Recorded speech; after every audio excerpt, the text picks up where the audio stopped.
Hey there guys, so I've been an owner of an ROG Ally for over a year now. I originally started with the ROG Ally and I eventually sold that and got the ROG Ally X. And in that time, I have really only found two accessories to be so useful for this thing that I use them every single day. And these are some pretty basic accessories, but I think that part of the fact that they're so basic is what makes them so useful. And really, first and foremost, the main accessory for this device that I end up using the most is a USB-C dock. Now right here in front of me I have two docks, both of them actually by the same company. I didn't really intend to do that, that kind of just happened when I was shopping for these things. But what I originally went with was this dock right here. See, the reason that I got the ROG Ally X instead of just keeping the ROG Ally is the fact that I wanted that 24 gigabytes of RAM to make this a far more functional PC for more than just gaming. So I went ahead and got a docking station that has an insane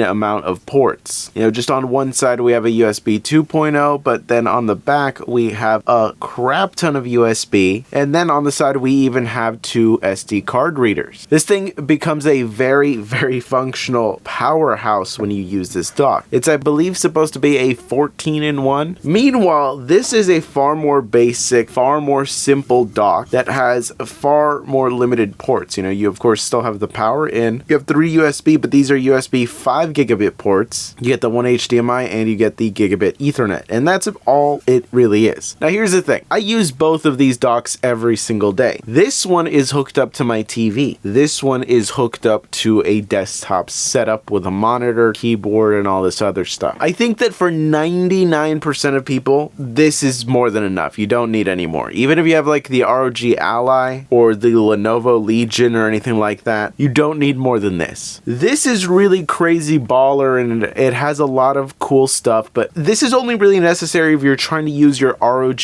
Ally as a desktop. You know, like, it is your main laptop, it is your main desktop, and you want to maximize what you can do with it. You know, part of what I also like about this dock is the fact that it is a removable USB-C cable. And of course you can adjust the stand a bit, but really this isn't all that necessary. But it does fit the Ally really well. It fits just very snug in there. It feels very secure. The smaller one, because it's a fixed shape, you can't really change much of it. I do feel like the Ally doesn't sit as well on there. It is a bit of a chunky device, so it just leans forward a bit, but it's perfectly usable. Now, of course, the cable is not detachable on this one, which does suck if anything happens to this. You know, if this gets damaged in some way, the whole thing's pretty much cooked unless you're willing to cut it and, you know, put in a wire yourself. But the likelihood of this getting damaged is it's pretty low, realistically speaking. Another thing that I do like is that because the cable itself is so stiff, it's very easy to plug back in and take off all the time. You know, like, I plug it in, I unplug it, it kind of just still dangles there. But as I said, this is the one that I use for my TV. You know, it's very basic. The only things that I have plugged in are the Ethernet, the HDMI, and a USB receiver for a wireless keyboard and trackpad setup. And that's pretty much like that because I use a Bluetooth controller with it if I'm trying to play any games on the screen, which realistically a lot of the times I'm not. And with the ROG Ally, I'm able to just watch Plex or YouTube perfectly fine, and that's really the main thing that I end up using it for in that scenario. And that's what's really great about this, is that the form factor makes it very easy to effectively use this thing as a universal media device. You know, you can play your games on there, but then you want to just hook it up to a TV and watch some stuff. You can very easily do that. Another thing that I really like about it is that with a docking setup like this, you can already have all your peripherals set up and you don't need to carry them around with you. Am I ever going to need my wireless keyboard and trackpad when not at my TV? Of course not. So I just leave that plugged in here, and then whenever I sit this thing down, it's ready to go. But these docks really get so much functionality out of the ROG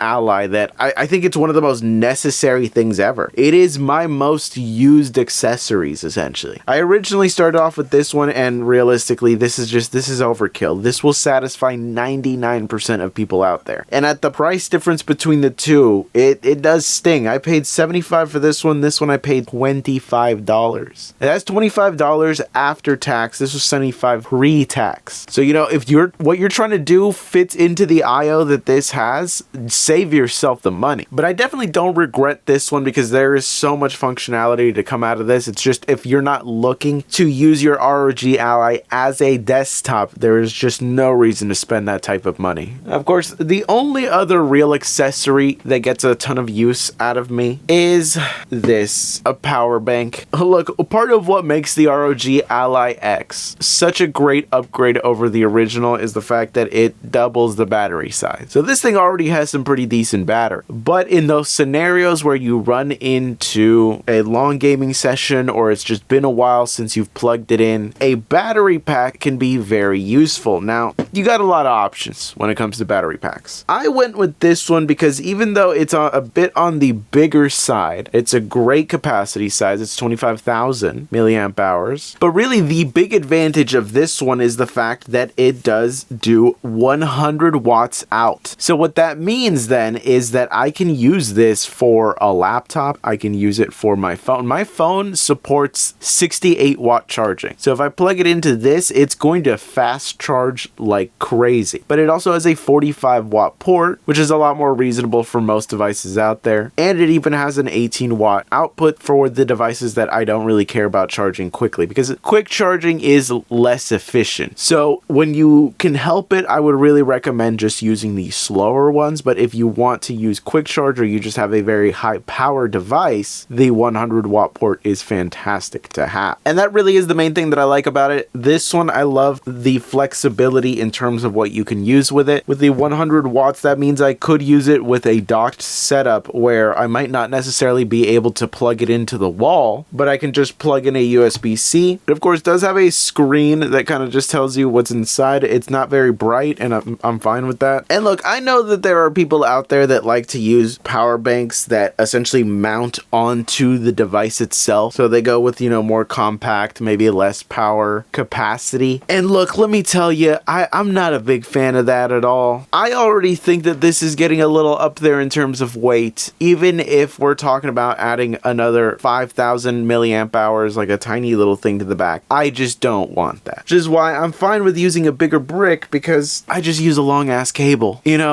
I plug this into the device, I plug it into the charger, boom, just like that. I'm on there, I get the 30 watts turbo, and I'm kind of just good to go. And look at all this excess cable, and this is a very loose cable. It's not exactly going to get snagged anywhere. It's not really retaining too much of a shape. It kind of is just very free flowing, and this is how I like to use it, because then I can pick this up, I can just use it anywhere, and I'm not really having any issues with this.